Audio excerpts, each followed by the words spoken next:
What's up, y'all? Welcome back to Sky Talk Sports. This is the Week 5 AP Poll Top 25 Pick'em. It's tough to say. Sally sells seashells by the seashore. Anyways, last week we were 17-7-1. Made some pretty good money last week. Had a push, had 7 losses, but 17 wins. Put a little in the piggy bank.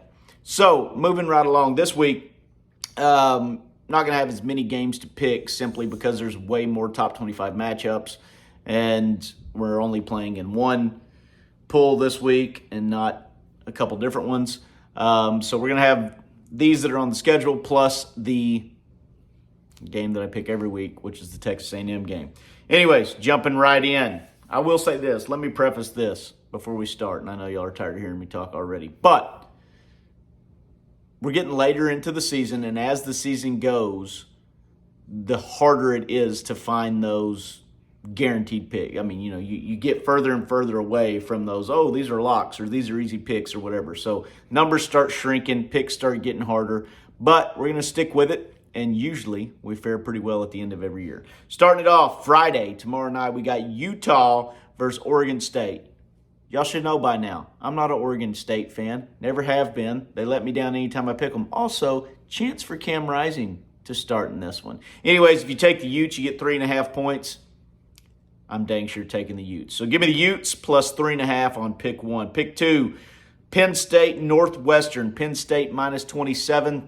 I mean, we get in these wide ranges on these. I don't know. Penn State's a great football team. Northwestern's not right now. Give me Penn State minus 27. USC, Colorado, another big one, 21.5. Last week, here was one of my losses. Last week, I sure thought Shedeur in the group would at least be able to stay within 20 points of Oregon. Boy, was I wrong. Absolute blowout. I think USC is better than Oregon. I think Colorado kind of knows what's about to happen to them. Give me USC minus 21.5.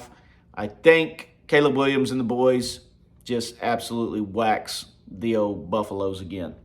Game 3, Florida, Kentucky. It's Kentucky minus 1. I'm going to say this. Kentucky hasn't really played anybody.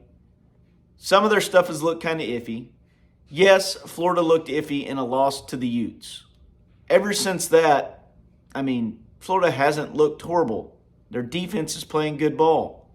Everybody gripes about the quarterback. He's a Division I, Power 5 SEC quarterback, and he's not playing horribly. I mean, he's winning ball games. I think there's going to be some upset people on this one. I'm taking Florida plus 1. Now, the 1 doesn't really do anything for you. But, unless you miss an extra point somewhere along the way and somebody chased it for the whole game, I don't see it being like that. I actually think Florida wins by at least a touchdown. So give me Florida plus 1 in the Florida versus Kentucky game. Georgia, Auburn. It's Georgia minus 14.5. You don't know how bad I want to go with Auburn right now. But, I mean, you know that at some point Hugh Freeze is going to turn it around. However, as long as they stick with Peyton Thorne, it's not going to happen. Auburn was trash last week against A&M. Their offense scored 3 points. So, I mean, if you're thinking that this is the week Auburn does it and it's against Georgia. Now, I know Georgia hasn't looked great either here lately. But if you're thinking this is the week Auburn does it, I don't know. I don't think that it will be. I'm going to go ahead and just take Georgia minus the 14.5 points.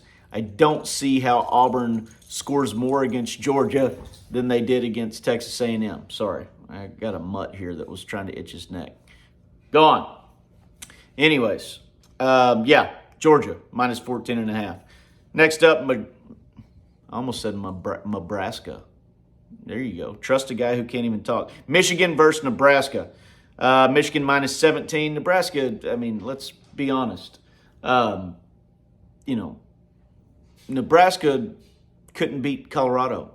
And I know that Colorado has all the hype in the world, but we should be realistic about what Colorado is and how bad they beat Nebraska and what Michigan actually is and what they're about to do to Nebraska. Now, Matt Rule's a great coach, and he's going to eventually figure out a way to get Nebraska moving in the right direction again. However, this week is not it. Give me Michigan minus 17. Kansas, Texas. It's always a trap game. It's always a trap game when you do that. Everybody, I think, is still on the edge of their seats of when is Texas going to screw this up. However, I don't think they're going to. I think that they are as good as everybody says they are. They are giant. They are physical. They are fast. They're playing smart. They're playing great offense. They're playing great defense. I don't really see a major flaw in the Texas system right now other than the fact that the past magic. I got dogs and kids now. You know how tough this is to concentrate with dogs and kids. Anyways, other than the past magic, and what I mean by that is like the bad juju, you know, where everybody sits around and waits for that bad thing to happen that ruins Texas's season. Kansas coming in ranked at number 24. Texas at number 3. Kansas is 4-0. Texas is 4-0. There's a whole lot of people on that Jayhawk side that really feel that this is going to be the season for the Jayhawks. However, it might be a great season for the Jayhawks, but it doesn't start this week. Give me Texas minus 16.5. I feel like that game's coming out to a 35-10 type game. We've got to remember, Texas is fantastic at stopping the run. 87 yards a game, I think they're giving up. Kentucky has ran the ball, which they're good at running the ball. They've ran it for 870 yards and 10 touchdowns. Do a little simple math right there, and you're figuring out that Texas might give up 1 touchdown if the law of averages stays the same. Passing, I don't see Kansas throwing it on Texas. So I'm looking for a 35-10 type game, which would still give Texas the 16.5 points needed to cover that. Missouri, Vanderbilt. Missouri's playing good ball. Vanderbilt is not. They got their first 2 wins of the season, and that might be all that they get for the remaining of the year. 13.5 points to Missouri side. The QB receiver combo going on over there at Missouri right now is absolutely fantastic. I take Missouri all day on the Missouri minus 13.5. LSU, Ole Miss. This one gets tricky.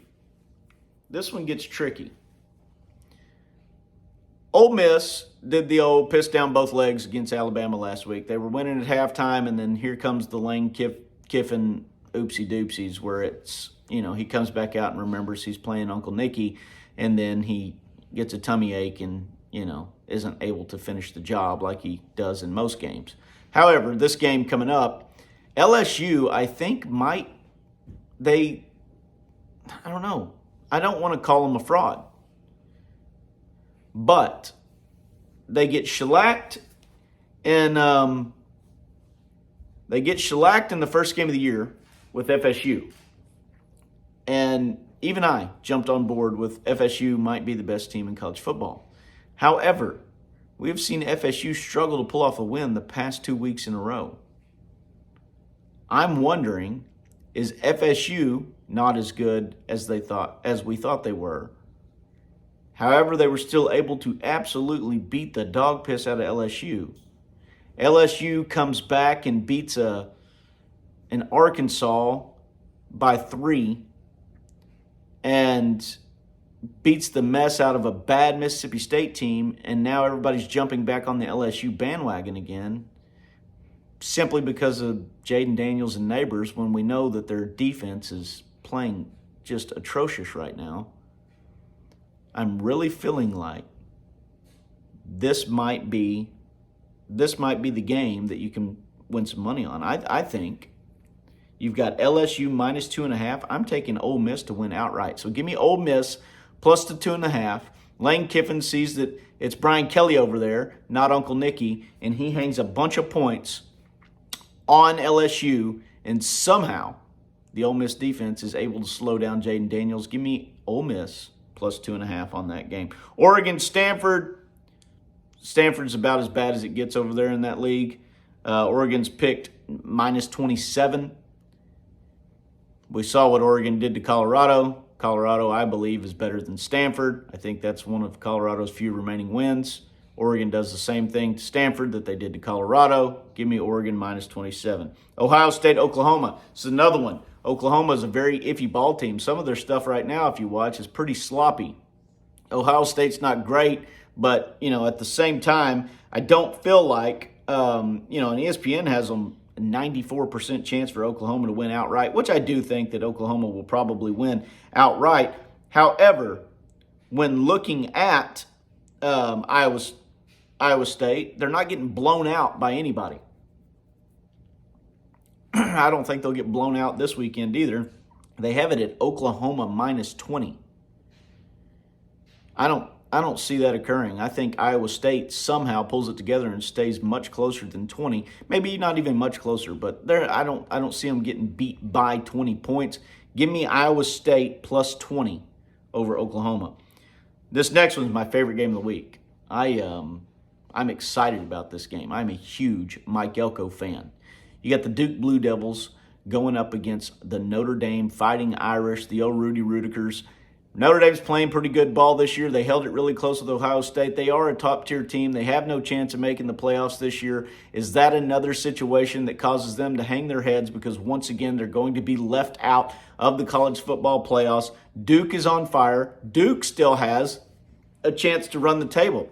I say right now Duke has a better chance to make the college football playoffs than Notre Dame does. They're playing for something greater than their school has played for on the football side. They knocked this one off, and then they go on down the line and beat UNC, and they beat Florida State, and you're looking at Duke being in the college football playoffs this year. Duke, it's Notre Dame minus 6 on the line. Give me Duke plus 6 points. Give me Duke to win outright in this game because the Blue Devils, the Mike Elkos, they're fighting for something greater than themselves. I think they're going to surprise a lot of people. Look for a lot of people talking about Duke next week. Give me Duke plus 6 on Notre Dame. South Carolina, Tennessee. This is a big matchup over there with the boys, SEC Mike and Cousin Shane, Big Orange Vols. Those guys over there, they do a great job on that show, and this is their week. They are fired up about this. You got Tennessee going into dark mode over there at Neyland on a night game. It should be rowdy. You got Spencer Rattler on the other side. Wells is out, but Leggett's playing, Leggett, however you want to say it, playing lights out right now. Here's the deal. Tennessee has a much better running game than South Carolina, whose is pretty much non-existent other than Spencer Rattler on a few scrambles. And Tennessee has a much better pass defense than South Carolina does. So I think this is a bad matchup for South Carolina. However, I will say this. This is my prediction on this game.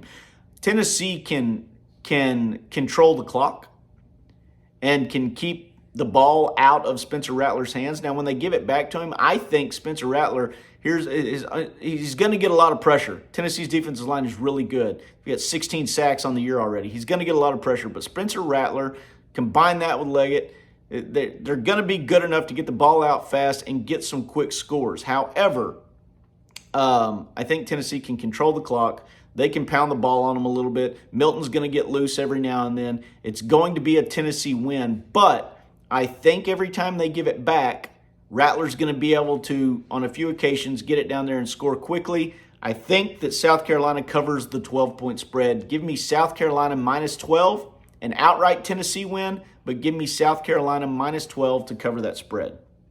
Alabama, Mississippi State. Alabama minus 14.5. Mississippi State's been playing bad ball. Last week, they let Will chunk it a little bit. Turned out to work pretty good for them, putting up some points against South Carolina. I think they go back to that again this week, and what you end up seeing is not a blowout by Alabama, because Alabama hasn't been scoring a whole lot. Alabama's secondary has been pretty susceptible. I don't think Mississippi State wins, but I do think Mississippi State covers the 14.5 points. Give me Mississippi State plus 14.5. Washington, Arizona. Penix is playing the best football there is in the country right now. I had Caleb Williams atop my chart, and he's still kind of up there because of the Georgia factor. You know, Caleb Williams is the returning Heisman winner, and so I've had him up there because he hasn't played bad. He's actually been playing fantastic. However, I think Penix is outshining everybody in the nation when it comes to a Heisman Trophy candidate right now. Washington is on fire. Arizona, they're 3-1, but just they're not ready for this. Washington minus 18.5. Washington puts up huge points every game. Now, last week, their defense did not do very good against Cal, which is kind of scary, and I did mention that, and I am still scared about that a little bit in this game. However, I think that they will score as many as they want on Arizona, so give me Washington minus 18.5. Last one up, Nevada, Fresno State. Fresno State minus 24.5. Look, Fresno State's playing great right now, but they're not blowing. They do have a couple blowout games against people that they should have, but other than that, it's been, just good football. Nevada is 0-4, which is scary for people to pick them, but here's the deal. Nevada isn't getting blown out. They're not getting blown out by 24-plus points. I mean, if you want to go and actually take a look at it, here's their blowout. USC. USC is a far superior football team to Fresno, so let's put that aside. Then the next game. 33-6. If you give them 24 points there, well, no, they still don't cover. I don't even know who that was. Who is that? Idaho. I have no idea. However, last 2 weeks, maybe it was a rocky start for Nevada. Maybe I should change my own pick. Anyways, last 2 weeks, I'm sticking with it. Last 2 weeks, Kansas, who's going into Texas with people thinking that Kansas is going to upset Texas, 31-24 over Nevada. That's only 7 points. Next week, 35-24 to Texas State. Everybody's got G.J. Kinney as the coach of the year already and saying Texas State is taking over the state of Texas. That's 2 weeks in a row that Nevada played it pretty close to two pretty close teams. They got Fresno State coming up, who is actually ranked behind Kansas and is picked to win by 24.5. Give me Nevada plus 24.5. And I bet you they keep it within that margin.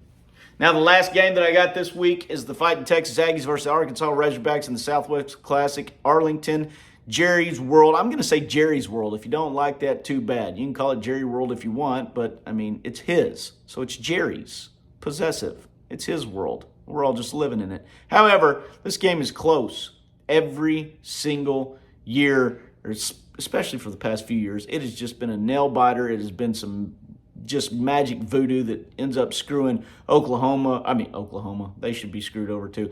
Arkansas over. You got the oinky doinky. You got all kind of stuff going on. Last year we had the fumble, return, handoff behind the back, run it down the sidelines. Damani Richardson. Just all kind of crazy stuff that happens.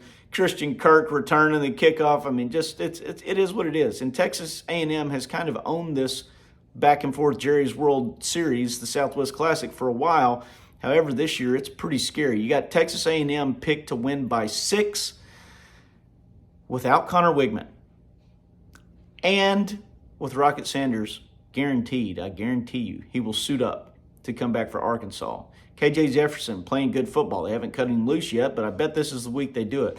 The old Hogs at Arkansas, they haven't been playing great, but I guarantee you they're going to play great this week. It's a tough matchup for A&M this week with all the hustle and bustle that's going on over here in Aggie world. However, Max Johnson is the man. I've said that Max Johnson was the best second-string quarterback in the entire nation. He would start right now for Alabama or Auburn as their starting quarterback, and we've just been lucky enough that he decided not to enter the transfer portal and stay here and get a good old-fashioned Texas A&M degree. He's going to light it up. If we can get the defense to play the way the defense played last week, contain KJ Jefferson, shut down a couple of those good passers, and God, please, somebody tackle Rocket Sanders. If that happens, the Aggies should win. This is a game that I wouldn't put a single dollar on. If I was you, I would stay far, far away from it. But as a true homer, I'm going to put a little homer salt on top of my pick here, and I'm going to say the Ags pull this one out somehow by 10. And it keeps us in line to keep on rolling for that SEC championship. Now, don't disregard everything I just said because I made that comment. If you're an Aggie hater, just know that we all have to support our own home teams every now and then, and I love the Aggies. So I'm going to pick them by 10, but I'm not putting a dollar on it. Hope you guys enjoyed those picks. Hey, listen, I'm not giving you any advice. I'm just telling you what I'm going to do. If you want to follow along, go for it. I don't have a platform that I do these on that tells me to come tell you guys this. This is just what I do. Hope it works out for you. 17-7-1 last week. This week, I don't know if we're going to get there. I wouldn't trust myself on a lot of these, but I'm going to go ahead and do it anyways because what the hell? I like to have fun. See y'all in the next one. Peace.